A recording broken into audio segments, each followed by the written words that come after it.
Yeah. You are son of a bitch. Un saluto a tutti. What's up, Juventini? Welcome back to the AJ Sear channel dedicated to Juventus, and we're coming off the 0-0 draw. I called it a snooze fest, all right? Very dull, drab watch, all right? But there are some storylines to talk about out of there. Some fans may be going a level above than we should, but there's some things to discuss in the first three. So we're probably going to overlook all three games rather than just yesterday's, but still some focus on yesterday. Did Motta fumble things or just standard growing pains with all the change we've seen? I got my man Lucci with me, all right? We might have another team member joining in a bit here, but Lucci, how you doing, brother? Good, buddy. Glad to be back. It's been a while. It has been a while. I was going to say the lighting looks pretty good in your girlfriend's purse there, but no, it's good to see you. Shots fired. Thanks for the welcome back. It's good to have you back, brother. It's good to have you back, and especially with how upbeat things are around Juventus, you know.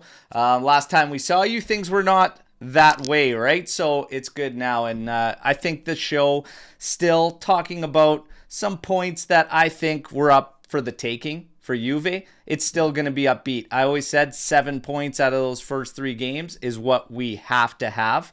And we're there. It's not all doom and gloom, but there's definitely some work to be done, which should be expected, okay? Right. We're going to take a couple minutes here just to say what's up to everybody in here, okay? And Adams, ciao, everyone. Could definitely play better than yesterday for sure, but remember, this team still trying to glue together, and the coach is also still figuring out how to use every piece.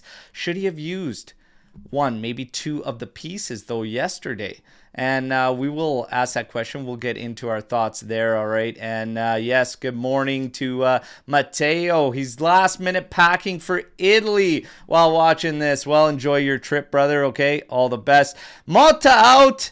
De Rossi in. Oh yeah. We love the wildness, all right? Obviously, all jokes, okay? But let's get into this, okay? Let's get into this game. The starting lineup. Any question marks from your end, Lucci, when we get the starting lineup? It was projected that it was going to be the exact same as our previous match. So you had Di Gregorio, Savona, Gatti, Bremer, Cabal, Locatelli, Fagioli, Cambiaso, Ildiz, Imbangula, and Vlahovic. Were you surprised, or did you expect the exact same? No, I expected that. Just based, they won it on merit. They won the start on merit from the last couple games, so I wasn't surprised. And in hindsight, probably should have made some changes, but everyone's new. You take your chances. Yeah, and of course, they're reminding us, happy Labor Day, all right, to the Canadians, all right. We're not working today, and yeah, I kind of agree with you. I kind of did expect, maybe I expected one change. Just one change. Ooh. Being in a big game, and I thought Cambiaso would be moved to fullback, and I thought we would play probably Gonzalez out from the right, just to kind of get him in. He's been there the longest of the newer pickups, and Cambiaso, he could still affect the game and get into good situations up top, but I think he's better. Like, right fullback is probably my top pick of positions for Cambiaso. I agree. I think on the left he loses a bit. But we'll talk about that because that came into play later in this game. So ultimately, though, this was still a side that could do damage to Roma and beat Roma. So even if we're talking about 1 change, 2 change, this should have been a side that could do damage and win this game. Then you watch it play out, which we will get to now, and we'll discuss this game. 2 minutes in, Fagioli yellow card. Oh my God. So it's frustrating. Yeah. Some fans were talking about there's got to be a warning there that early in the game, but L'Arbitro Nick weighs in and he just, the ref had no choice. Guida had no choice. Says, on the first foul of the game, Fagioli lunges in for a tackle, ends up catching Roma player on the ankle with his studs. In today's game, studs are always punished, and this was no different. A low to medium force tackle with studs on the ankle is always going to be a yellow card, no matter when it happens in the game. Guida had no choice but to set the tone and let the players know it wouldn't be tolerated tolerated. He says good yellow card for Guida. It's frustrating. It sucks, but it is a yellow card. Yeah. Yeah. Unfortunately. Yep. Nothing we could say there. Can't And argue. does that change Fagioli's game? I think probably off the ball, but on the ball, it shouldn't have affected him. And we're going to talk more about him when we get to performances on the ball. Because, like we said, the first half, pretty drab affair. 12 minutes in, and Roma's finding pockets of space in the middle of the park, and it was Pellegrini. He turns, he fires. Bremer blocked this one. It ends up going out, and it becomes obviously a corner kick for Roma. On the ensuing corner, they come out with a weak volley from Angelino that goes right into the hands of Di Gregorio. So Roma finding little pockets of space there. 3 minutes later, Sule cutting in from the right, gets into a good shooting area. His shot sails high of Di Gregorio's goal. So Roma kind of had a little bit of the better in the opening start to this game, and you're just waiting for Juve to kind of grow into it. We did, but we weren't able to punish Roma. And that's a couple games in a row now where we've started really, really flat and not really matched intensity. The sense of urgency was really weak. Tempo was weak, I thought. So the start was really, really bad. We can literally wrap up the first half of football with the 41st minute. Yildiz and Imbangula doing good work on the left flank, and Yildiz breaking free and then having a cross into Vlahovic. He did not connect. I think it ends up going off his thigh, directing to goal, and Zvilar had enough just to palm it away. And that was probably as close as we got in the first half. We had good sequences with Cambiaso getting into good areas, but always too cute. Always a little too much there from Cambiaso. But that's essentially your first half of football for like highlights. That is a weak round of highlights. If it wasn't for the watch along, I'm probably having a good snooze and passing out there. But your thoughts on that first half, Luch? Yeah, it was a tough watch. They didn't really get into the entire game, but more importantly, the first half couldn't really get into open pockets of space. Weren't completing many passes. It was not pretty. Yeah, and unfortunately, we saw more of that. Starting the second half. Yeah, it's if I'm looking at this one, we're questioning at halftime though. I was saying, based on that first half, I said this team needs a shot of life. Inject something, so you have to look to some of these guys for some changes. The changes that he made immediately, Cope Miners and Conceição. So I had no problems with that. Conceição should be able to do some damage and shoot some life into this team. But looking back, and even at that moment, I think you had to break up Luca and Fagioli. That was my thought as well. Yeah. Yeah. And we're going to get into this as well with the whole Douglas Luiz thing. Because he steps into the game. He comes on later on, and we'll get to that substitute. But he's bringing something that obviously the other guys are just not. He's a cut above. Yeah. He is a cut above in the 100%. Middle of that park. It's kind of a little bit bizarre that we didn't see him start. It's kind of weird. If you look on the flip side with Roma, they just picked up Salamakers. He started. They just picked up Kone. He came into this game as a sub earlier there. I think Luiz should have been probably inserted quicker than he was. So that's something we will talk about and discuss later on. But the immediate changes, Cope Miners and Conceição, no issues with those changes whatsoever. We had to do something as far as life. But you can ask some questions maybe about who was off in terms of using Cabal on the left side to make way, right? So the substitutions were Cope Miners, Cabal leaves. That means Cambiaso slides outside to the left. Savona remains on the right. Conceição comes in for Imbangula. So Yildiz will slot to the left side. Cope will play your 10 role. And then Conceição on the right. I didn't want Cabal out of that game. but there were some shouts on the live watch along to get him out of that game and use him as the sub. What did you think about taking Cabal off that left side? I'm surprised. I thought he played fairly well. Like, his pace definitely saves him in some cases. He's still, learning the team and the dynamics a little bit, but he's looked solid enough for me. Personally, I thought Savona was going to be coming out and sliding Cambiasso to right back, but I was a little surprised, and I was surprised Coop came in that early, to be honest. Not having trained a lot with the team or at all, really. I'm surprised he gave him a full 45. Yeah.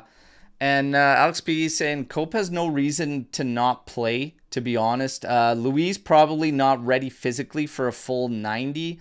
Really? Cope Miners, obviously, with knowing the league and whatnot, has no reason not to play. Okay, sure. But he did have even less of a preseason than Douglas Luiz.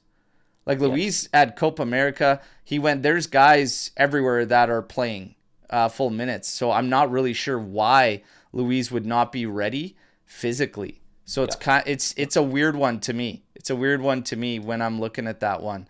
And again, not the end of the world, because ultimately the execution was piss poor from the guys that were out there. The guys that got the call from Motta just didn't do enough. Bad passing. The decision making, way too cute. Guys, when they had line of sights for shots, not shooting, trying to do a little too much. At the end of the day, the guys that did get rewarded with the minutes did not do enough to back Motta in his decisions. That's ultimately what it comes down to. These changes or guys that should be in, this is more moving forward. Yeah. And I completely believe there's not really going to be a battle for a position in the midfield other than one spot. Luis and Cope Miners will lock down their positions. And then it's going to be a battle for that third spot. Kefren Turam probably could have been used yesterday as well as that physical player that can drive the ball out of there but win it back for you very, very quickly. It'd probably be a different game with him in there too. Yeah, not that Locatelli's been bad, but I think Thuram does offer something a little different. He's just he's a truck out there, man. So the sooner he's back, the better. Because, when Cope Miners came in the second half, Locatelli found some good line-breaking passes that got Cope Miners into a situation that he found Vlahovic. Conceição made a run to Vlahovic's right, and then Vlahovic just didn't release it.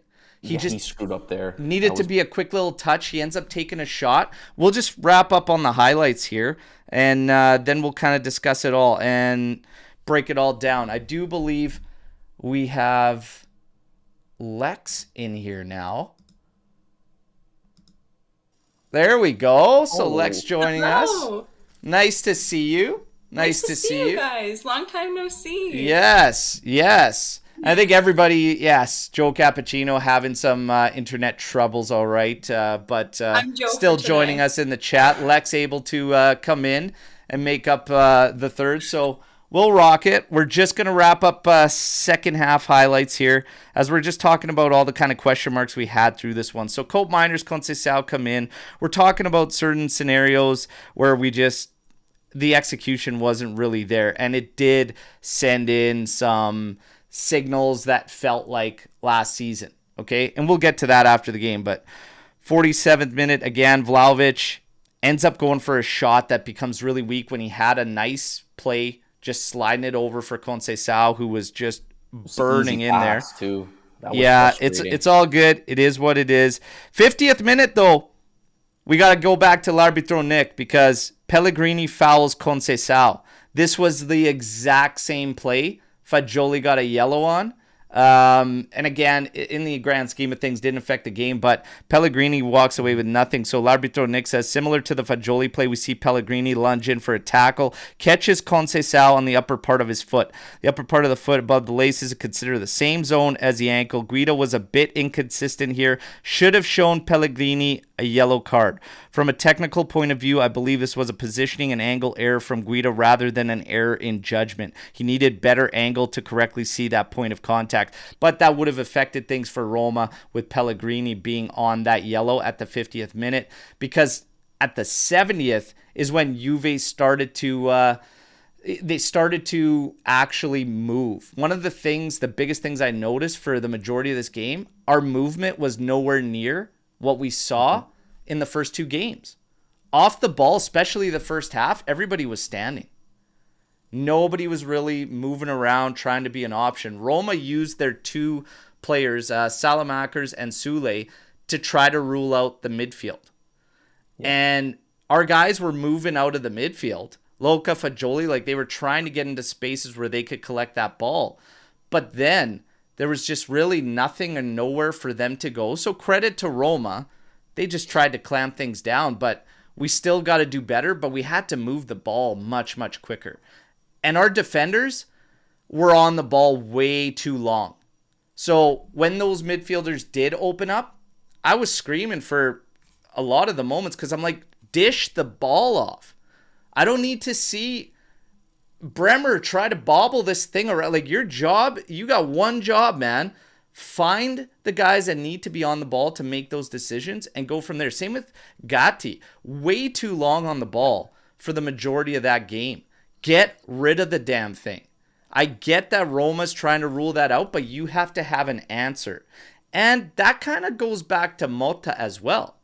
Agree or disagree? Like he's got to figure that out at the second half and say, guys, find these guys, find your pockets. This is what they're doing.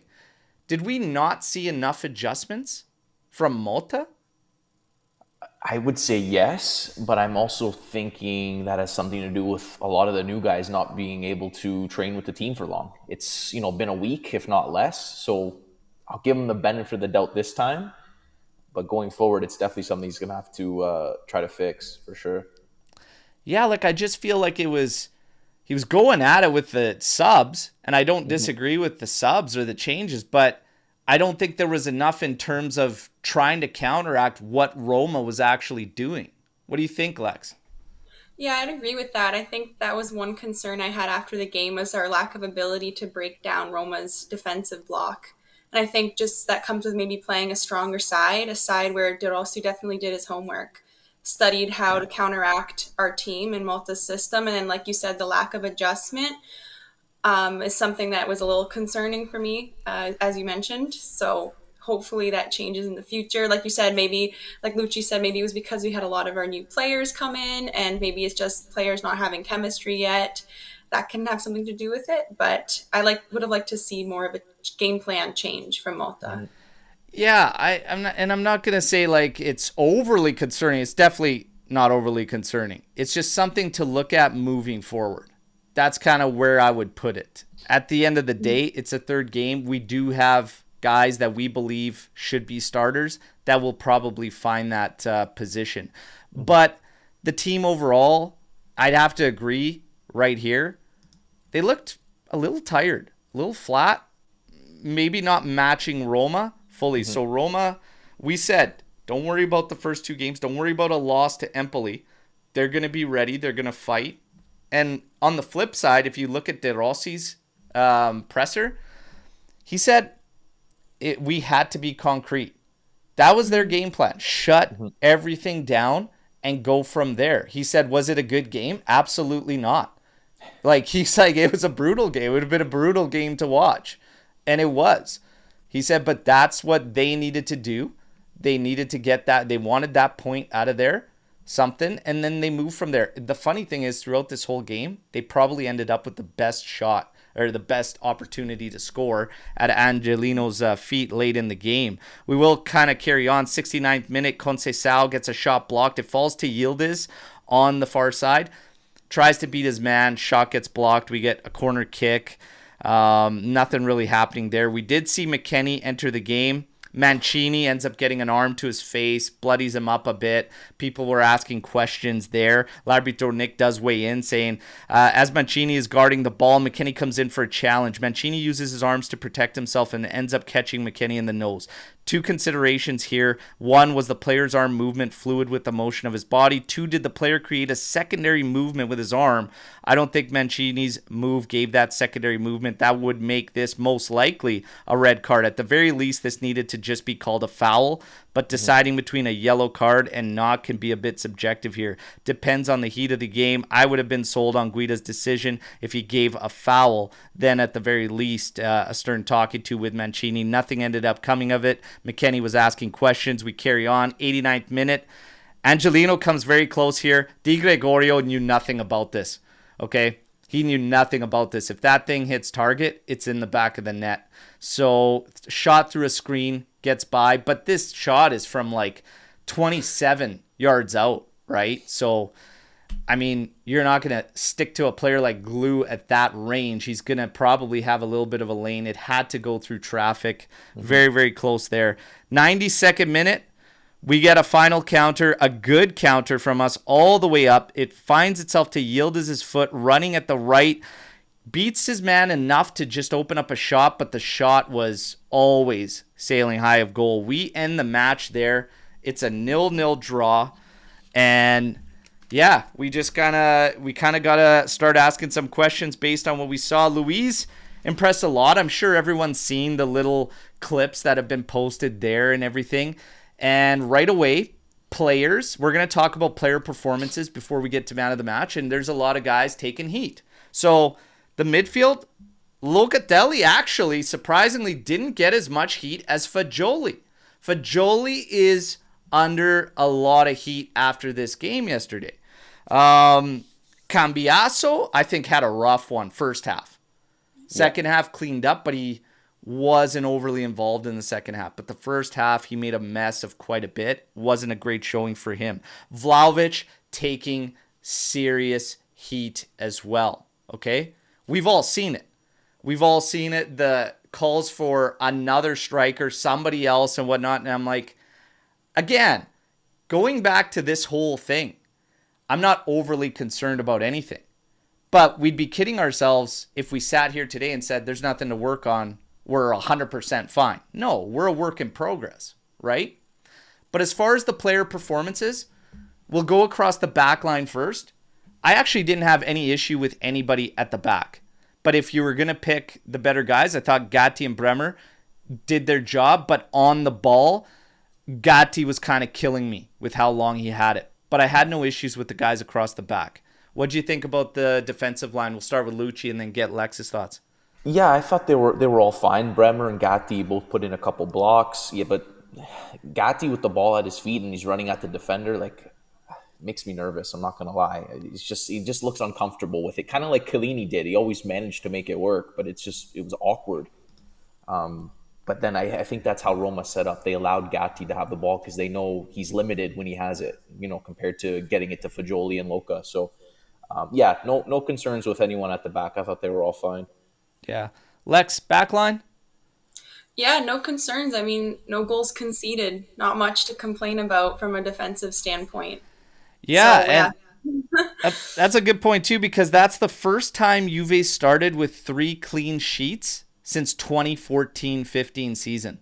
Okay? So that's actually quite crazy, but I have no issues with the guys at the backline other than, like I said, playing the ball quicker. It's not even looking for them to break lines necessarily. Just get it to the right guys quicker.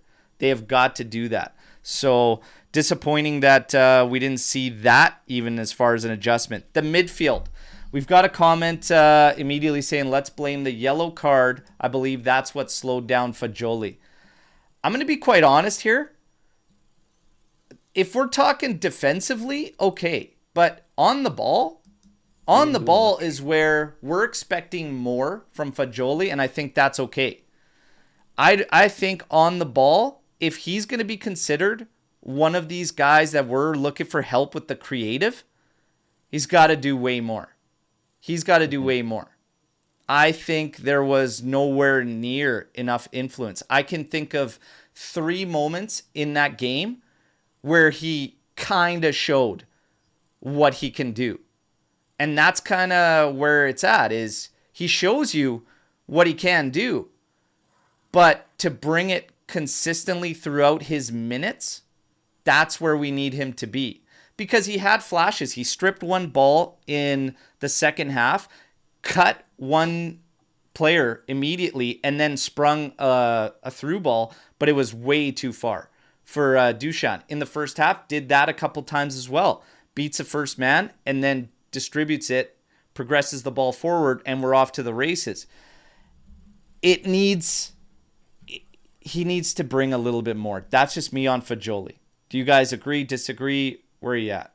100%. He was a little disappointing for me yesterday. No doubt about it. Yeah. If we were talking about him, potentially playing as a 10 for this team, and helping with the creative and being further up the pitch, he's not even up there with Yildiz, let alone Cope Miners, to threaten that position. Mm-hmm. It's nowhere near that right now based on these two matches. Lex, are you on the same wavelength? Yeah, I agree with that. I think overall our midfield as a whole, especially before we got Douglas Luiz on the pitch, was very stagnant and very safe. They played a lot of backwards passes, a lot of risk-free passes. So I think maybe, like you said, we need someone to step forward and be willing to take those risks and send those passes that break lines. And I'm not sure, like you said, Fagioli is our guy. Maybe after Coop Miners and then Yildiz, and then he can be third option. But yeah, pretty far down the list for that. I think he's going to find himself in a battle for one of those midfield spots, Fagioli. Mm-hmm. Yeah, it's going to be really interesting to see what becomes the 1A midfield, but there's going to be a fight there for that final spot, and Thuram and himself, and depending on the opponent, depending on the game that they expect, Locatelli will be in the discussion too, right? Because you got to think about this. Fagioli, with what you want out of him, if he's fighting for one spot, that means that the creativity's handled. With Cope Miners, with Douglas Luiz, you know what I mean? If those guys are in there, Fagioli doesn't have really a spot. You're going to go with one of Luca or Thuram for that physicality in the defense, right? It's a good, Alex P., it's a good problem to have. Battle for starting spots, absolutely. And hopefully, how I was going to kind of flip this, as people are going to be like, oh, maybe a little bit too hard on Fagioli. I actually think this is the best case for him to hopefully bring that out, right? Because last season he could have done, if he was in there, he could have done whatever the hell he wanted to. We would have been so happy based on what we got out of the midfield, right? So this is a good thing, I believe, for Fagioli moving forward, because it's okay for us to say he needs to bring more, but he needs to be pushed, and I believe he'll get it. McKennie's cameo. Oh, Jesus. Where do you even want to begin with that? My God. It was a mess. It was a mess from Big Mac in there, and to be honest, I had my concerns when he come in, especially to play as a two-man pivot. If you go back to last season when we talked about potential two-man pivots, I always said I don't see McKennie doing that. We were talking about McKennie, if he remained, being support on the right side. Like, we were talking maybe a right back, maybe helping up on the right outside. As a two-man pivot for me, No, he looked a day late, a buck short. I don't think he's in match shape or anywhere near it, looking at him yesterday. Which I don't understand, though, because he's been training longer than Nico Gonzalez and Chico and he's been there longer. So there's no excuse for him not to be match fit. I don't know.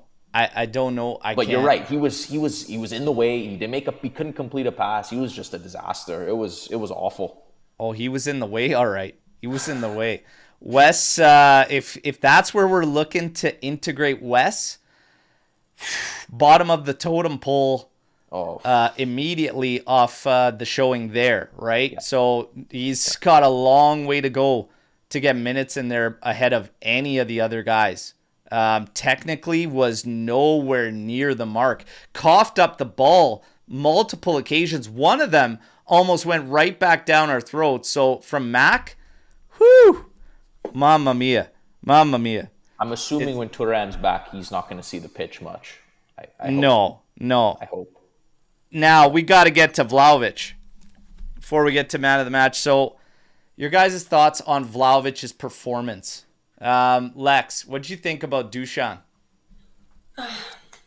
It's so tough to speak about the nine in that type of game because it was such a cagey match. The way the game was played, I felt like we had Dusan up there winning a lot of aerial duels and trying to win the ball, hold up the ball for us, and play through. But I did think that he gets a lot of criticism sometimes, a lot of the time, for his touch Mm-hmm. and his technical ability. I felt like yesterday it was on display. Like that weakness in his game was so highlighted. I don't know if it was because Roma was so sharp and tight at the back. Like they were not letting anything pass them. I don't know if that also had something to do with it, but I felt like he was killing us up front a little bit with his inability to have that clean touch and be able to combine with our attackers that way. Because I'm a big Dusan fan, and this does not take away from Vlahovic. I still think he's an excellent choice at striker, our number one for sure. I mean, we don't have much depth at striker to begin with. But I just thought that yesterday that was really difficult. I think, like I said, it had to do with the circumstances of the match. Yeah. And to your point, Motta said we need to provide the striker with ideal conditions to finish the play. I don't think any of the situations were ideal, really. He had very little to work with. But there were decisions made from Dusan, but they were in parts of his game that aren't really a part of his game. He was finding himself dribbling against multiple defenders. And yeah, he cuts inside when he's got byline to buy some time before, waiting for some support. There's still decisions that he's got to know better, and he does have to still pick it up. So saying that that's not part of his game, he still needs to adapt. He still needs to build that. He still needs to round himself out as a player, no doubt about it. But it's hard to really go at him. In contrast, when Nico Gonzalez came on, it was as if we had nobody at all up top there. Right? Yeah. Lucci, what'd you think about Vlahovic? Yeah, I'll give him the benefit of the doubt. He didn't get the ball much or in ideal conditions, like you said. But for me, it's the decision making. He was too selfish. He's trying to take on 3 or 4 guys, like absorb the heat to take a foul, pass the ball back, rework it. That one pass to Chico, it was literally a tap on his left foot too. All he had to do was tap it in his way. It was right there. He tried to cut left and take a shot, got blocked or whatever, missed, whatever it was. But it's just the decision making for me. He needs to know better. Maybe be a little less selfish. I know he wants to score. That's what he's there to do. But he's got to be smarter. He's got to be smarter for me. Yeah, and to be fair, man, they were all so bad at decisions. Like McKennie found himself with the line of sight right on goal from like inside the area. I don't even know what he attempted out of there. It's like he did a flick pass to the outside for Conceição that went straight to the goal line. I'm like, you're staring at goal, man. And that's just mind-blowing to me. That was probably the one I just absolutely was speechless. That McKennie did not shoot that ball. But Cambiasso, we talked about that time after time. In the final third, we were not sharp. Was there a little bit of fear from this team, being that there was so much change and it's the first big game? We're going to tackle that, but first, good luck. Who's your man of the match if you have to name one for this game? I got to say it's got to be, based on the way the game played, one of the CBs, just because they ended up ruling out Dobrik completely, which Roma wanted something out of, and at least him to cause some problems. So I'm going to say it's going to be probably Bremer or Gatti, and I'm fine splitting it with those guys because they split the duty, but one of them for me. Luch, your man of the match. Yeah, I would agree. I also think Chico had a good game when he came on. He was taking on his defender one-on-one. He was trying to attack, putting crosses. Yeah. It would probably be Gatti for me. You're going to go with Gatti? Okay. Yeah. And Lex, who are you going to give the man of the match to? Same. Going to have to go with Gatti. Like you said, it's got to be a CB, I think, in that type of 0-0 snooze fest. But I was also not mad about Yildiz. I thought when he Yeah. did try to make things happen, he tried. He was one of the few that was playing forward passes, and so probably, yeah, Gatti or Yildiz. It's hard to give an attacker man of the match in that type of game, so. Oh yeah, it's very very difficult. We've got a lot of shouts. Bremer, Gatti there. Savona also good. He was You know, good. he was brought up He was before good. the game, and some fans having a little bit of fear, you know, a little bit of nervousness about him in a big game. I said, I have no fears with this kid. I don't know. He just plays a really smart, simple game. I did call for him to get subbed and Cambiasso moved back there. I think it would have been a harsh sub because it's not really reflective of how Savona played. But you're going to want Cambiasso out there ahead of him, which is fair. Mm-hmm. Locatelli, shout for man of the match. Conceição, consideration. There you go. There you go. Suarez saying De Rossi for nullifying Juve. Maybe. That's an interesting point, because I think as a Roma fan, I think you're happy about that game. Oh, About for sure. You're For sure. so happy, which is, it's interesting to think of it from that perspective. I'll give you what the ratings were just now that we've given man of the match and everything. So Di Gregorio finished with 7, Savona 7.2, Gatti 7.6, Bremer 7.4, Cabal was on 7 before getting subbed, Locatelli 6.8, Fagioli 6.4, Cambiasso 6.8, Yildiz 6.9, Imbangula 6.5, and Vlahovic 6.7. I have no idea how he's above a 6 if you start at 6. It was really, really bad there. Cambiasso should not be sniffing around a 7 either, in my personal opinion. His second half was better than the first, but the first was so bad. So bad. In terms of Yildiz, speaking to Lex's stuff there with her thoughts, I think the first half, it was very awkward with Cambiasso and Yildiz on that right side. Yildiz was really sticking right a lot, and there was nothing working there between the two. He drifts to the left a lot. He looks way more comfortable centrally and to the left. Even as an outright left winger, I think that's kind of his home. And I think that's kind of where he's going to be. And obviously, we're going to probably see that with Cope Miners now sticking around, not going to international duty. He's going to integrate with his team. He's going to be the 10 role. And Yildiz is going to be able to cook off the left. I think it's going to be better for him long run. Do you guys agree? Like, he can play anywhere across the top, but he just, again, there's certain guys that look more comfortable. Like, I believe Cambiasso looks more comfortable on the right side, but from a fullback position. And I think Yildiz looks more comfortable from the left. Agree, disagree? 100%. Yeah. And this is also, it's better for him because Coop's going to find him in good situations and, you know, attacking a defender. So it'll be less for him, you know, to do when instead of taking on 3 or 4 trying to find Vlahovic. He seems more comfortable in those types of positions coming from wide. So yeah. Conceição made me forget about Fede, at least for yesterday. Look, this is a big positive from yesterday's game, I think, because while some say that Cope Miners didn't show us much, I actually disagree. Because every time he got the ball, it was instantly forward. He was he was almost tunnel vision. I'm going forward. We're going forward. He even took a couple shots for Vlahovic, and trying to find him.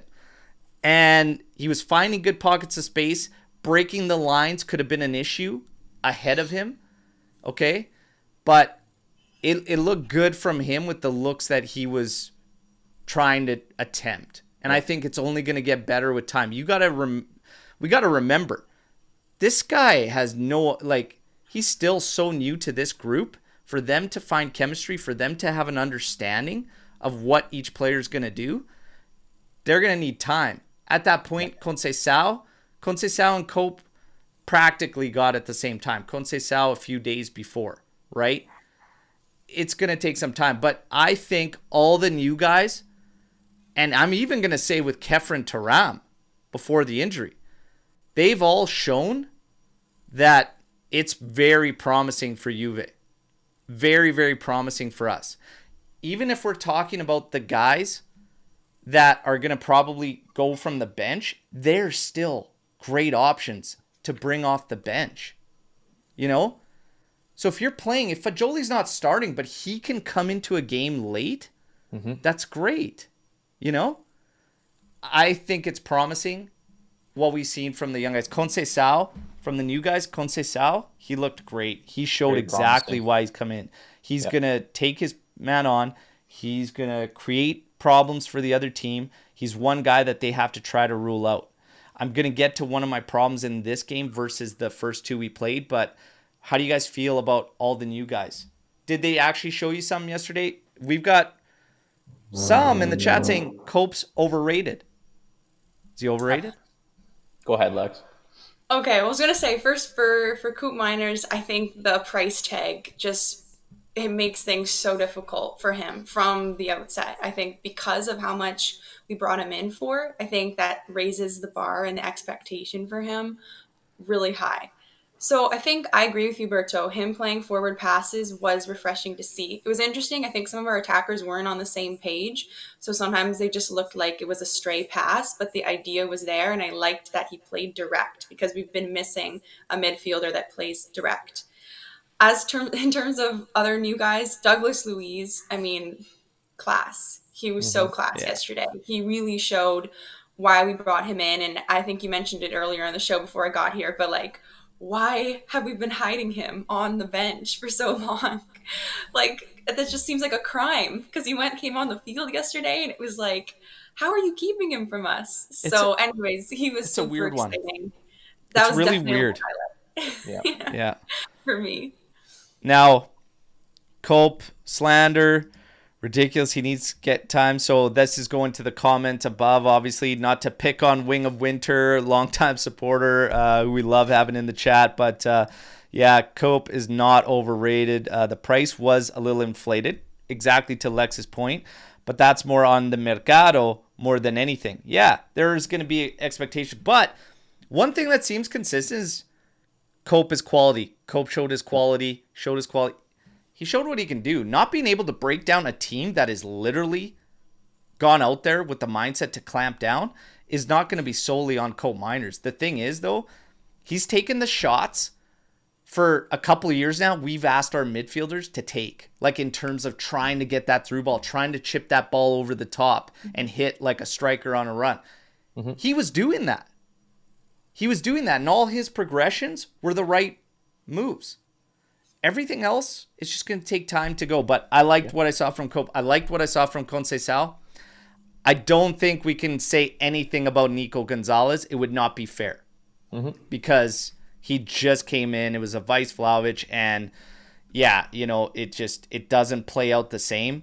And it didn't look like we were really prepared for that. So in the grand scheme of things, from this game versus the previous two we played, one thing that I did not like had to do with ball movement. Way too slow. Credit to Roma doing what they wanted to do, nullifying, but a discredit to us, and some can call it a Motta Fumble or just growing pains, whatever you want to call it. Way too slow from Juve. And we made it too easy for Roma to nullify us. So where's all the switch fields that we saw in the first two games? Getting that ball immediately out there. I want to see when Conceição enters, him getting in the same positions the players prior were getting into and taking those 1v1s and getting there. We were not switching the field. We were very, very stagnant. It's got to be better. So I don't know what the reasoning is for behind it, but I don't think that was Juve's best that we're capable of. In terms of tempo or sense of urgency, nowhere near the mark. So we made it very easy for Roma to get that credit in nullifying us. That can't happen. Whether it's some saying that the young guys were just kind of nervous the first big game, maybe. Very relatively new group to one another, a lot of changes, but it's the same lineup you had in the game before, and you were doing that.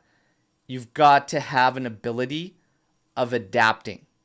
That is something that obviously we can't judge or gauge now. We need more examples from Motta. But adapting to your opponent is going to be something we watch. 4-1-4-1. There was shouts, so there was mixed feelings on that one during the watch along. Because early in the game, Pellegrini and Roma, they were finding pockets of space in the midfield. And everybody's like, oh man, our midfield's getting blown up. We were playing with 2 pivots at that time. But as the attack started to suffer more and more and we were not generating, it was like, switch it to a 4-1-4-1. Like Motta also utilizes and get more help forward. You could see him use defenders though. There was a period of time Cabal advanced through the first half and he got way up and he was trying to get more help forward. We could not find it. So the question going around, do we drop the ball in not finding a ball playing center back this summer? Chat, did Juve drop the ball in not finding a ball playing center back? Is this kind of like one of those early signs that could haunt us? What do you think? I mean, ideally, of course, you want the best players you can get for every position. But considering the work that that was already done just in this one summer, it's incredible. He did as much as he could, so you can't be mad. Honestly, it was impressive summer. So you can't be upset. Alex P still #Luca center back, and you know what? That's not bad. It's not the craziest of ideas. I still say no. I rotate him in the midfield.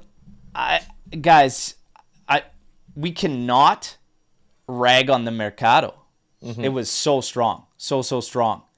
We're getting like nitpicking now if we want all the spaces filled in one where we spent, 162 million? It was a solid Mercado. If we're talking about these guys at the back, game 1 and game 2 versus this game, exactly what I said. They did not find the right guys quick enough. Mm-hmm. Fagioli and even Luca, and then Luis especially, credit to those guys in the middle because they got to areas where they could collect. But if you watch this game back, you see Fagioli waving. You see Locatelli waving. Luis, man, he just keeps the legs going. He doesn't wave his arms. Like he'll just go right to your feet and take the ball from you. Yeah. And he was literally doing that. The defenders need to find those guys quicker.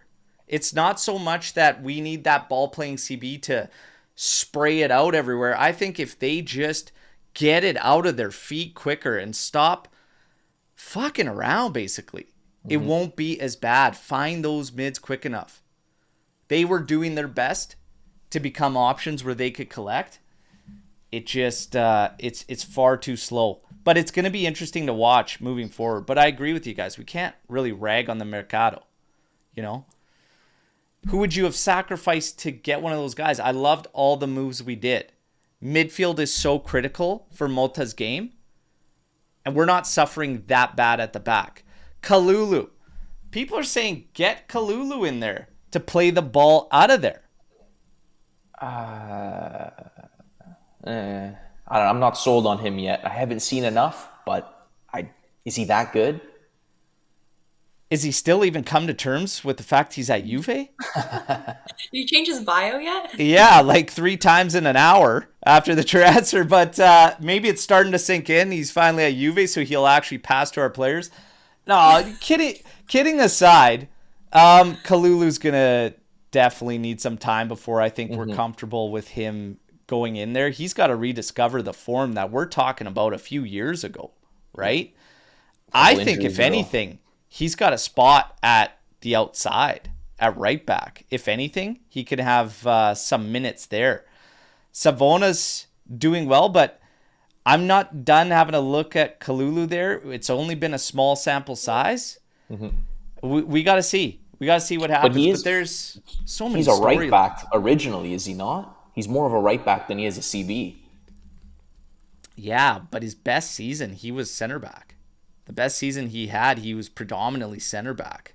My only concern with that is that I've seen clips like he's going to get dominated in the air. He's Yeah, not. aerial prowess is not going to be He's in his trouble. thing. So I mean, maybe with the ball at his feet, he's a little better than you'll see with Gatti or Bremer, but I don't know, risky. Like you're gaining one thing, but you're losing defensively. Yeah. Or, How do we feel about the Gatti Bremer pairing as a whole? Obviously, 3 games, 3 clean sheets and whatnot, but how do we feel about it in general, Lex? Yeah, I mean, like we said, it's hard to criticize with 3 games, 3 clean sheets, first time since 2014-15 season. Not much to be said. I think I agree with what you've been saying about needing maybe someone who's more of a ball playing center back. I think if we could give them a little bit of that ability, that would make it like even better, especially because it's just so vital to Motta's system. But in terms of their partnership, I've got no complaints right now.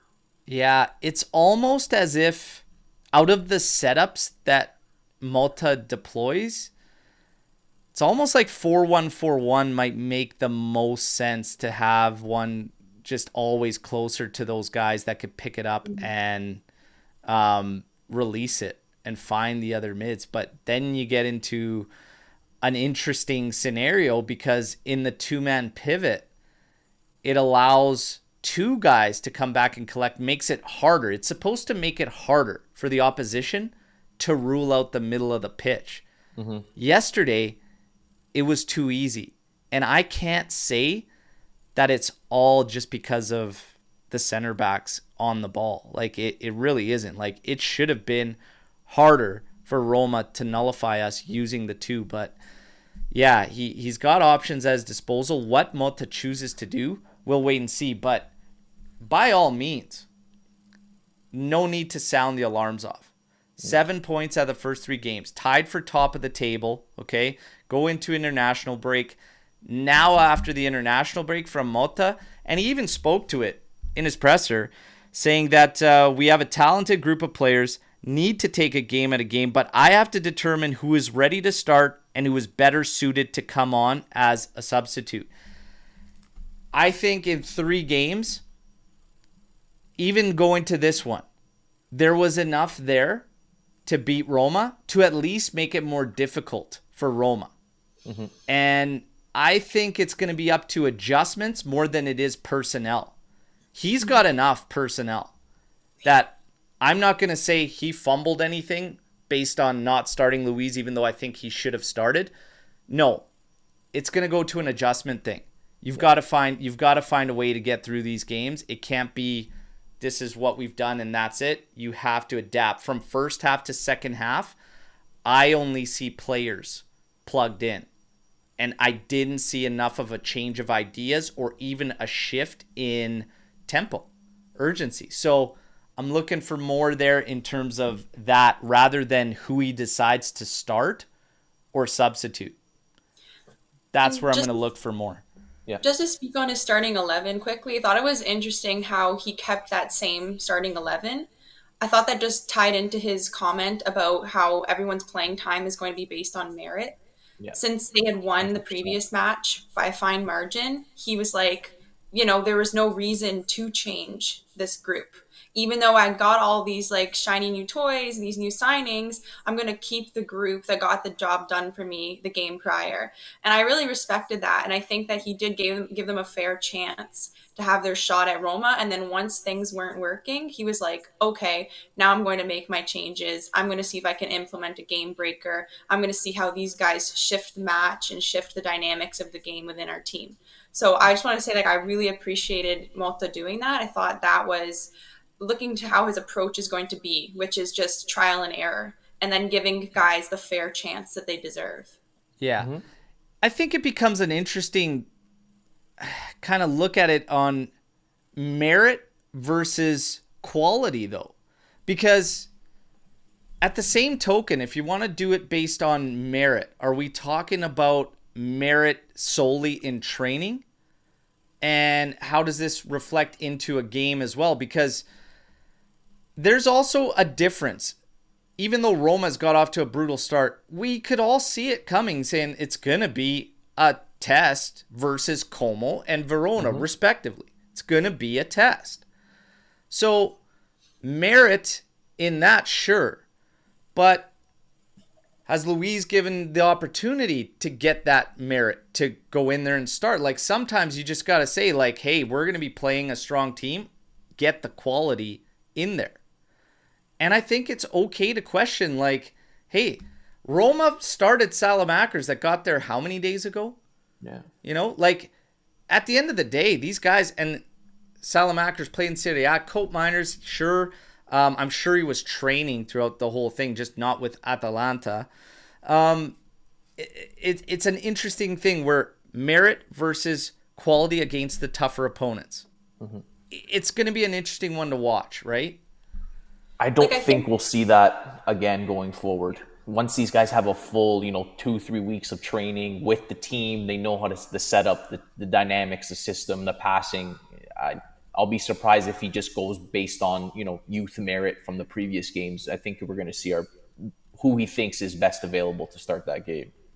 Yeah. Yeah, it's just going to, obviously, we can't judge now. It's 3 games in. It's going to be something interesting to follow, right? As these guys get more time and more integration. Guys, get your Storm the Barn questions in. We have a few already in. Swarit firing away. Let's see what we got here. How many goals and assists do you expect from Cope Miners this season in all 5 competitions? What do you guys think? Does he hit double digits for goals? I think so. Oh, really? I was going to say like 15 total. Like goals and assists, split that up however you want. I think we're going to have 3 guys with double-digit goals. And I think Cope could end up becoming one of them when we get in rhythm. Assists, I think he'll get a bunch of assists. He'll be hovering around, if he might not get it, he might be 8 or 9 goals, but I wouldn't be surprised if he bags. I could see 8 and 8. Give or take, something 8 around and 8's probably around there. I think I'll say this, he'll hit double digits in assists. I'm very confident he'll hit double digit in assists. So maybe I'll go like 8 or 9 and 10, something like that. Okay. We've got 10 total goals and assists there for Cope. I think that's going to be low. 10 total combined. Lex, what do you think he's going to finish with? Ooh, that's a good question. I would say I am going to go double-digit assists. Double-digit assists? Yeah. Yeah. So we got 10 assists, 4 or 5 goals. Okay. I think he'll get a few more goals than that. But yeah, we're kind of all around the same there. I think that Juve versus Napoli in Turin will be extremely tough for us too. Thoughts on that one coming up? It'll be tough. Of course, it'll be tough. They squeaked one out. Yeah, because the goalie's a clown. So mad. Well, the goalie was a kid. He's like their captain outfield player because of the red card, so he had to go in there. Any normal goalie stops that Lukaku shot that's right at him, but they just squeaked that one out. But it's still gonna pay dividends for them as a whole. They will pick up momentum as things go. It will be difficult. Mm-hmm. What we have to look at now is this was like the first real test game for Juve is the reaction. And I always said that was what was going to be interesting. I hope I didn't jinx us dropping 2 points yesterday, okay? But we literally talked about it in the Match Day Live, and I said, it's great right now, but it's still the honeymoon phase. You know what I mean? Like, it's still the honeymoon phase. You don't have enough of an example to really truly gauge anything. Motta and his pressers, he's saying all the right things. The fans are all upbeat. We're still all positive. Well, not all of us, but most of us are still positive. But it's still too soon. Adversity will face this Juventus side. It is an inevitable situation that is going to cross our path at some point this season. The reaction is going to be what's going to be key in watching this Motta-led Juventus. So, first real test, didn't play our best game. Are we all comfortable in saying we did not play our best game? 100%. Okay. So now, the next time you face like a bigger squad, and it might not even necessarily be like a bigger squad, but it's going to be a bigger scenario for Juve, because in the league, I believe our next game is going to be Empoli. All right. But then you're going to have your Champions League opening match against PSV, right? I believe that's right after that, in between that. Yes. I think so. Yeah. Yeah. That is going to be PSV and then Napoli. It's tough. That is where you're going to learn a little bit more from Motta and this Juventus, because the Champions League game will be a reaction game. Another big game. Then you have Napoli. And that is going to be a big one as well. So you're going to face that twice. I want to see us bringing through his game against the big opponents. I want us to have that kind of, it's not that we had a swag in the first two games, because I wouldn't even say it was a snag, but like a swag. There was determination. There was more enthusiasm, right? It felt like we were stuck in first gear. Yeah. And couldn't get out of it yesterday. So that's what we're going to look for. That's a challenging week. That is going to be a very, very challenging week. PSV and then into that Napoli game. So that we'll learn a lot about this squad, Motta, the players in that week. Let's see what happens. The game lacked quality in general. It was a terrible game. Terrible game.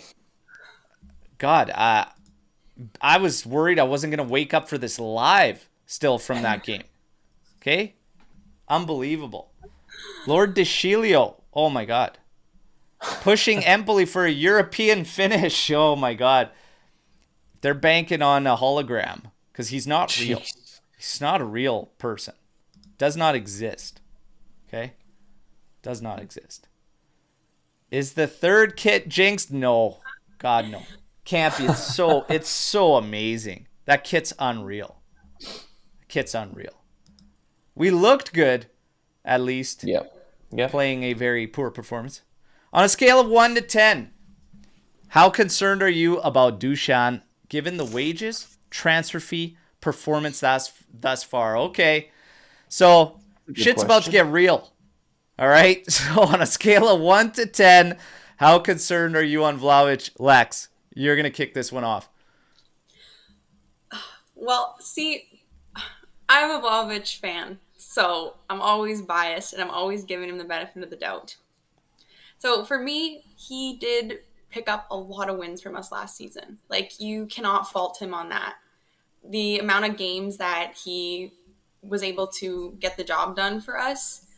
There were times where he didn't, of course, as every striker faces, but I thought that he was clutch in his moments. So can't fault him. I think yesterday, both strikers were just out of the game completely. It was that type of game. So am I concerned? He's got 2 goals. Not right now. I'm not. Still pro Vlahovic.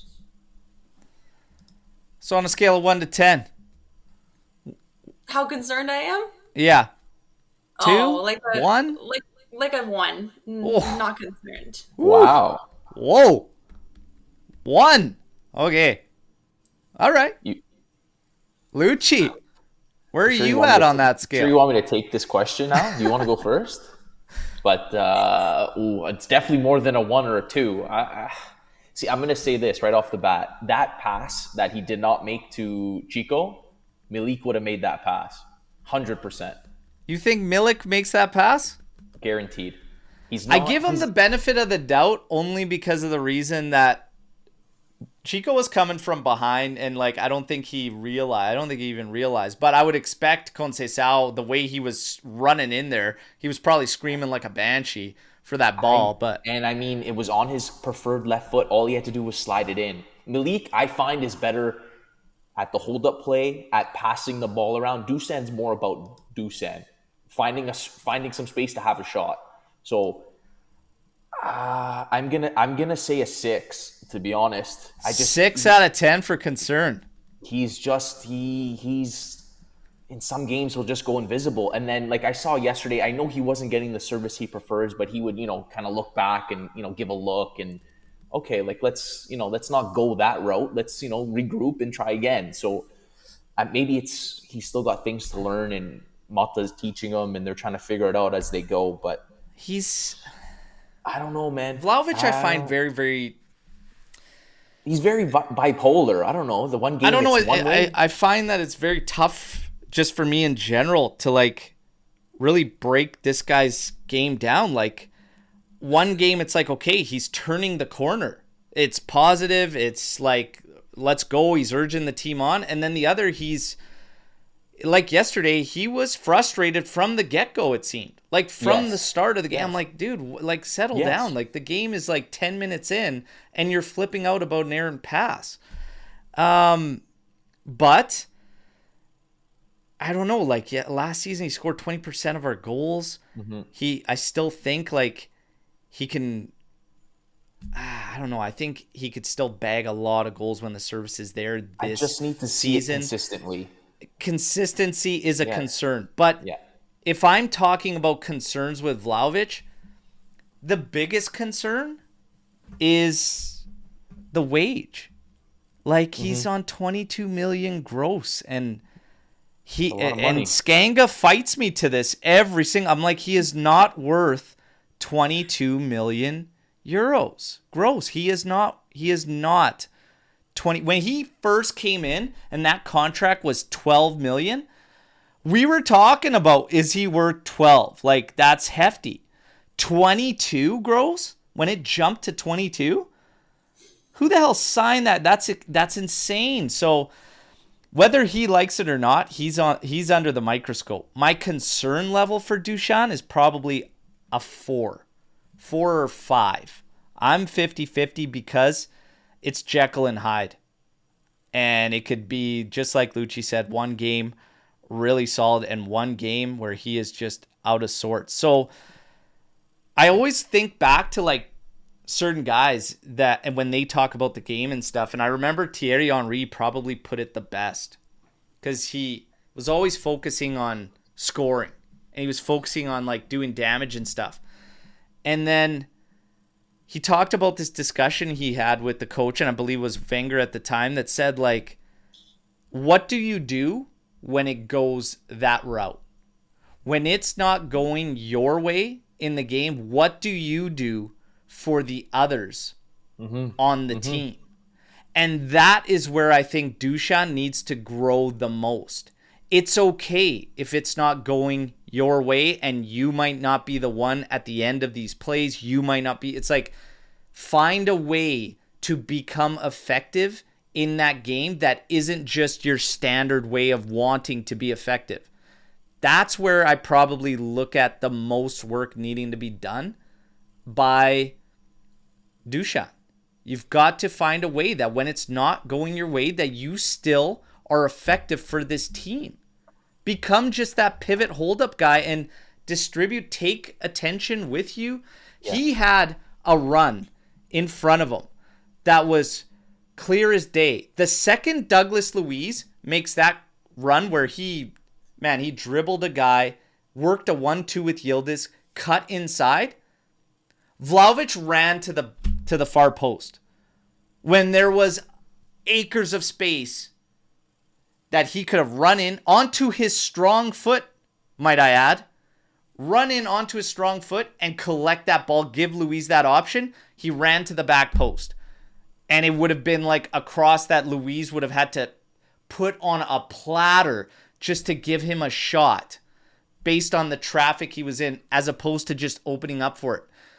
Those are things he needs to do better. And that's part of helping the other guys on your team and realizing where you need to be, where the movements need to be. That was a shocking one when I watched on the replay, because I was like, where's he going?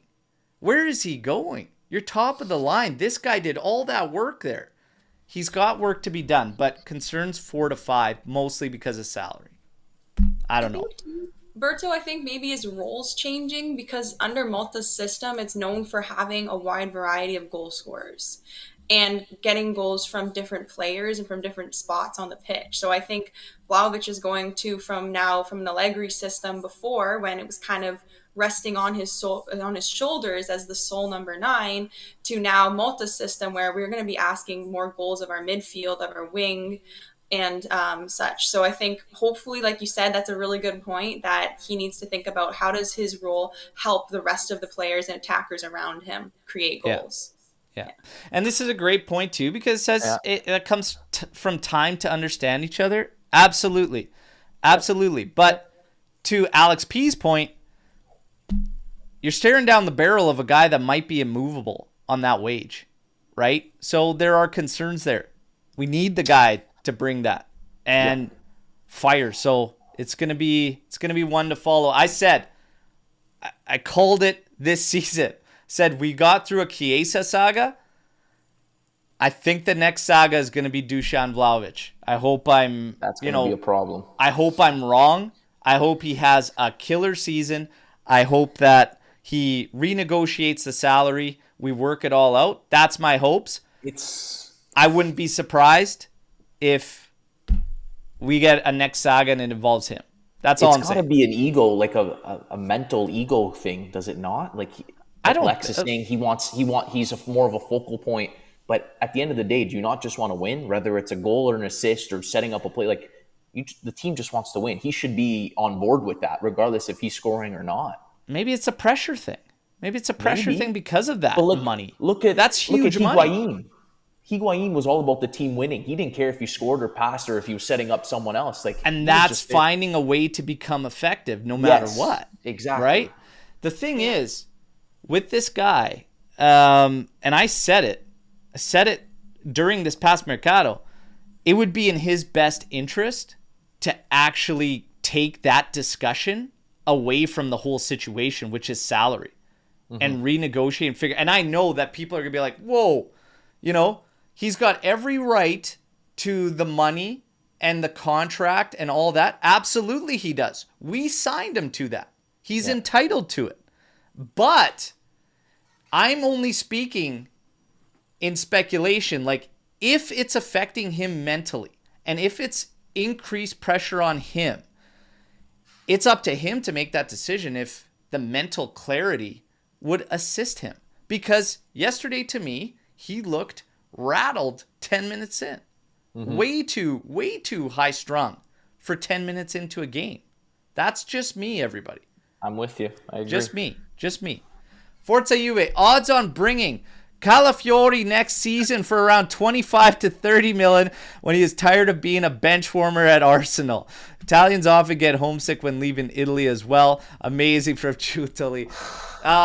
Odds on him coming back for 20. Hey, I'm here for it, okay? I've been saying, when the bangers and mash die down and he ain't into it anymore, we're ready on the rebound.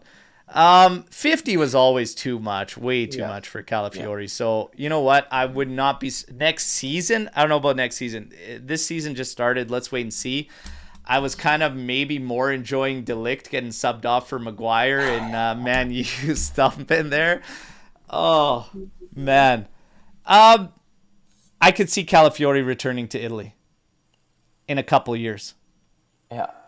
Couple of years' time. What the price tag will be, how it goes down, we wait and see. Where he goes, who knows? He's going to come back to Italy, right? You got to do we all... Not Juve, though. Could be anywhere. Yeah, I'm not saying, Juve per se, but I see him coming back to Italy. Roma didn't play football much, played mostly not to lose. Correct opinion? I think Juve will be just fine, especially with our new guys getting acclimated. Oh, yeah. By all means. Discussing a game, talking about things we can do better, it's not doom and gloom at all. At all. I still feel very positive moving forward with this side. I think, like I said, the new guys showed their quality. I think we'll be just fine moving forward. But Roma didn't play football much. I think they played the way that they believe they had to get something out of this game. If they opened up with us, I think we would have hurt them. We would have hurt them. Yep.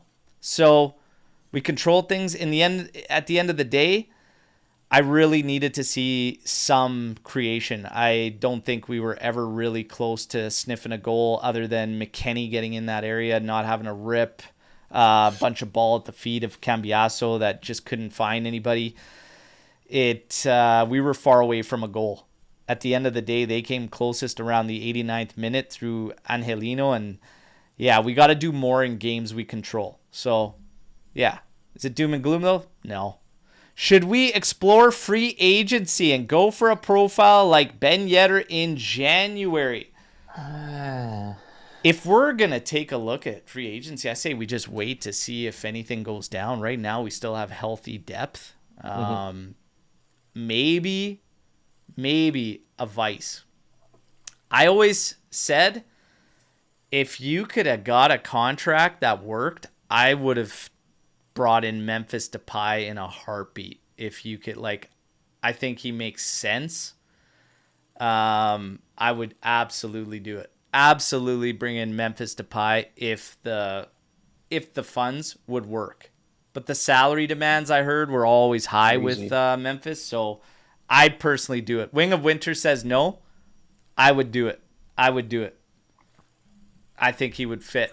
But only free agent we need is Rabiot. Alex dear. P. Where's Lou? Dude, he's living the life in Ibiza. He's fine. Yeah. Doesn't even care. Where's Bo? Doesn't even care. Depay will be expensive. Well, that's the thing. If the wages worked, that's the one name that I'd be on free agency. Okay, do it. But other than that, I'm not really too concerned about it. We wait. If there's injuries or things we have to do, then we'll see. But are there any free agent names you guys would look at? I don't even know who's left, to be honest. I would consider Depay. I've always liked him as a player. I know we've got some comments like he's no good for the locker room. Yeah, you don't really know what he's like behind closed doors, but yeah. Can't speak to that, but also, and I brought this up on a couple shows with this whole locker room thing. It's kind of like a test, and we kind of should test ourselves because Giuntoli's really set a tone with players this past summer. In case anybody's missed it, he's really set the tone with players. Okay? He's drawn a line in the sand. Can we all agree on that? 100%. It's for the club's benefit or it's nothing at all? Okay. If we agree on that, the culture being backed by Motta, I think we can all agree Motta, when he came in, he was firm and he backed Giuntoli 100%. They're establishing this culture and trying to get this thing rolling that it is all about what benefits the collective and not the individual. So Juve historically has always brought guys in and had them fall in line. Depay, or any player for that matter, because there's several that we've been linked with that the concerns are what's going to happen in the locker room. You almost should test that water at some point. I'm not saying you got to do it right now, but you have to test that water at some point and truly test your culture and make those guys fall in line. And I believe that together, Giuntoli and Motta would do that. And then if it doesn't happen, well, see you later. You cut your loss, you cut your ties, right? But you almost have to test that culture, and you almost need that to happen because it also reestablishes and reaffirms that culture with the players you already have. So it's kind of a big thing to bring in someone like that at some point and test it and set it up. I don't know. That's just how I look at it. But I wouldn't shy away from certain guys if that was the case, because I look at it as an opportunity for us to test our new culture. And I'd like to think that they're forming a new culture. We'll see. Yeah. By the way, for news today, Thiago Giallo, that's like seemingly the only piece of news. Thiago Giallo seems close to Porto. So we'll see. There's also a last-minute attempt, apparently, from a Saudi Arabian club for Filip Kostic. Okay? Oh, thank God. So Kostic has some last-minute interest from a Saudi club. They're looking at that. He lost his number. He's given like number 20. Marcos Senesi was proposed to Juventus several times during the summer mercado, but Juve never had any concrete interest in signing the 27-year-old defender. There were quite a few that said they would have looked at bringing him in at that point, but we'll see what happens. No rest for Juventus players. At the end of the match against Roma, Motta announced that the week will be intense again, full of training. He will grant a few days off only on the weekend. All right. There you go. There's your news breaks, everybody. Very quiet day in the news. We're going to continue. Still nothing on Artur? Artur staying? I forgot he was even there. God damn it. Forgot he was even part of our... Hey, man. You can't move them all, man. I mean, if you can move all three of those guys within the next couple of days, like, you'll have money to spend in January. Like, I know I'm being greedy now, but let me dream. Come on. Actually, speaking of money, so this report came out from Mirko Nicolino. We got to wait for true numbers, but the impact of this past mercado in terms of what we should see on the back end of it is being reported at to the tune of positive 73 million euros. It's good work, man. And the team's better on top of that. When's the last time we were in the green like that? On like that, that's crazy. That's crazy. So again, spending 162.8, something around there, bringing in 103, obviously to the negative of 59, roughly million, a little over 59 million euros, but it's all amortized. So that's just straight up balances. But what they're saying is for the books, setting up for this year, we should be to the tune of positive 73.9 million euros, what they put it out for. So, hey, hopefully that's what goes down. Let's keep it rolling. We got a few more for wrapping up here. Thoughts on potentially bringing in Giuntoli's boy Osimhen after the whole Napoli-Saudi debacle. And this was another one that came up yesterday.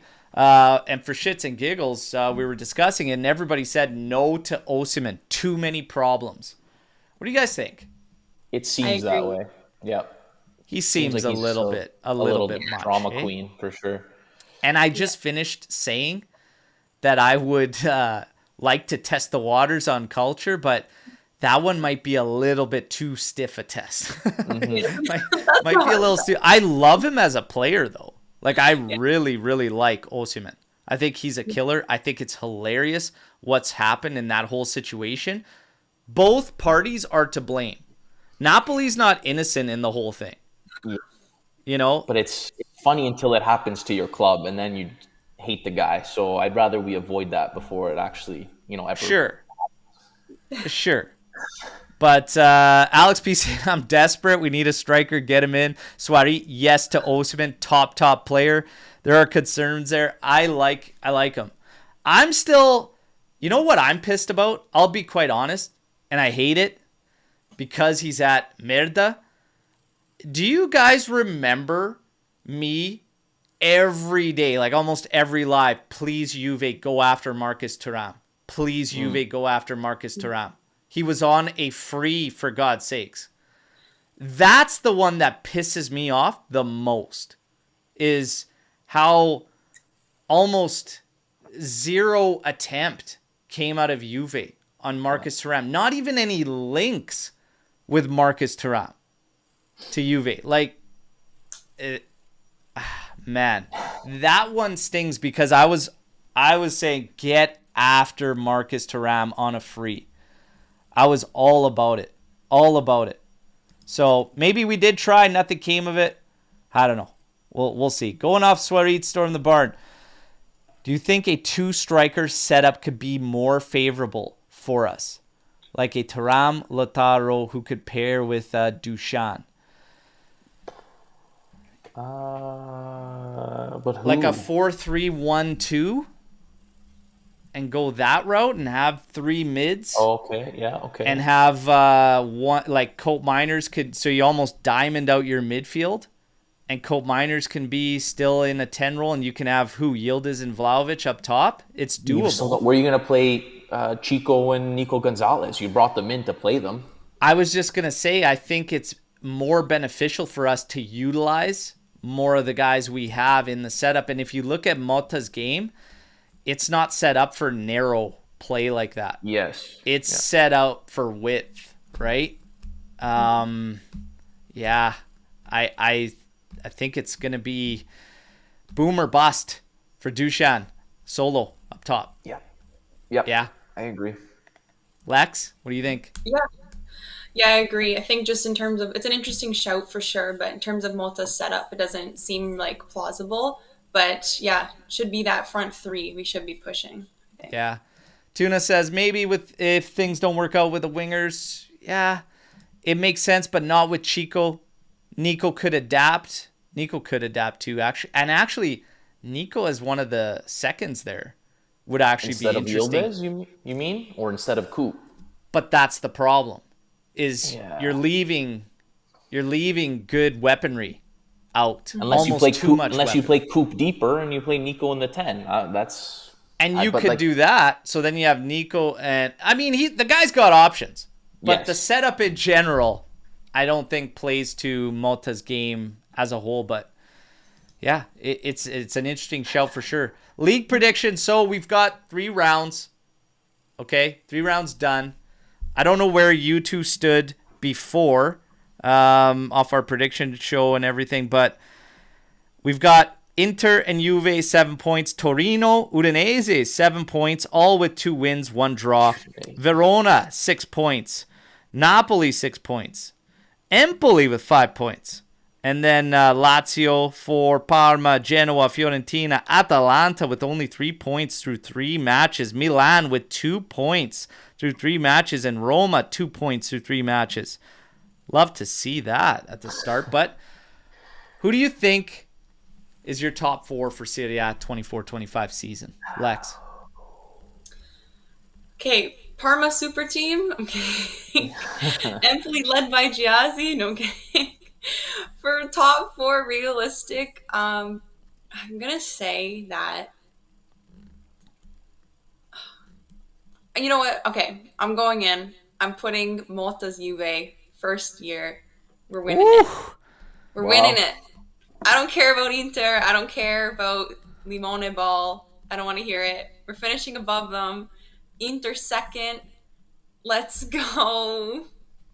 3rd place. It's so hard to say right now, man. It's a lot. There's a lot of toilets there. Yeah, it's looking like a rough start, but the season's long. Yeah, that's all I got for now. Okay. So now that we're talking about Serie A league predictions and we see Fonseca ball, though, I think you're looking at the first coach to get fired. Yep. Just like Rudy Garcia last year. I knew it was going to be a disaster from the beginning. Yeah, I think Fonseca is good. And yesterday in the Match Day Live talks about Allegri going to Milan and then they're going to pick up Rabiot. They tried to pick up Rabiot. He didn't get his salary demands. Maybe he brings him down so that the couple can be rejoined. We'll see what happens. Look, Rabiot is turning into Allegri's Lukaku maybe if that's what happens. But I think Fonseca will be the first manager fired. I still believe Milan and Napoli round out your top 4 and Inter and Juve battle for the Scudetto. I think if any team can derail Inter, I stand firm that it's us or nobody. Yeah. That's my top 4. I still say Milan and Napoli make it in there. I don't know. Lucci, what's your top 4? It's got to be, unfortunately, Inter for me is gonna finish first. I go Juve second. Napoli, Milan, and Roma to finish the top 5. Napoli, Milan, and Roma. Hey, Ferrari, Charles Leclerc, ADP, Del Piero, waving the checkered flag. That was pretty sweet. Sweet little moment there. So we get Italian and Australian football fan there. Go Ferrari. Yeah, it's going to be a long season. We got a long way to go. Yesterday, really, all we learned is exactly what we already knew. We're a work in progress. We got a long way to go. A long, long way to go. So, Lucci outshouts AJC, hey, you know what? We're so used to Berto outshouts. Surprised we haven't got any of those already this Can't season. be But honest around here. It's no, not you good. got to keep up the honesty. Keep firing, all right? Now, before we shut things down, you two, any Storm the Barns? Is there something you wanted to bring up or discuss or tackle that we maybe didn't? Actually, now that you mention it, Al, with Nico Gonzalez, I think he's a good player, but do we see him as a starter? Lex, Al, for both of you? I'm just trying to I'm trying to picture where he's gonna start because from what I gonna saw be yesterday, I don't know. me personally, until we see more. Right now, he's not a starter for me. Could he become a starter? Sure, through Right. performance, because I do think you can't have anything guaranteed, and one of the best benefits of depth is competition for starting spots. So it's not dead in the water, but right now at this juncture, I would not see him as a starter. Lex? It's tough. Nico's been a part of Lex FC, so very happy about course that. he For how many years running now? 2 years running? 2 years running, he's been a member. So I'd like to see him with Vlahovic. Someone in the comments earlier in the show pointed that out too, like maybe getting some of that old chemistry back from the two of them. I thought that was an interesting shout from their Fiorentina days. Like you said, competition at all positions. I think that you just have to see how he does. It's just a matter of performance now. Yeah. Fair enough. Lucci, since you are thinking about this, who do you bench if you start This is my point. I don't know. I don't see him being better than Chico, and they're very different in the way they play and attack defenders. Chico's more paced, tricky. Yeah. Nico's more. Nico is more Nico and Chico. methodical. Nico and Chico, yeah, unless one slides to the left and Yildiz doesn't play every game or Coop takes a rest, there's options, which is what we need and what we've been talking about for years because there's so many competitions, so many games, so it's great to have. I'm thinking you just splashed about 40 million on this guy and he's not going to be a guaranteed starter. So I'm like, was it necessary? Was a defender more important? I don't know. This is actually fair, Lex. There's a lot of Argentinians in Lex FC. That's pretty funny. That's pretty funny from Forza Juve there. Yeah, it's one of those things. Yildiz isn't going to play every single game, right? Conceição can occupy the left as well as the right. Obviously, predominantly on the right, cutting in is his game.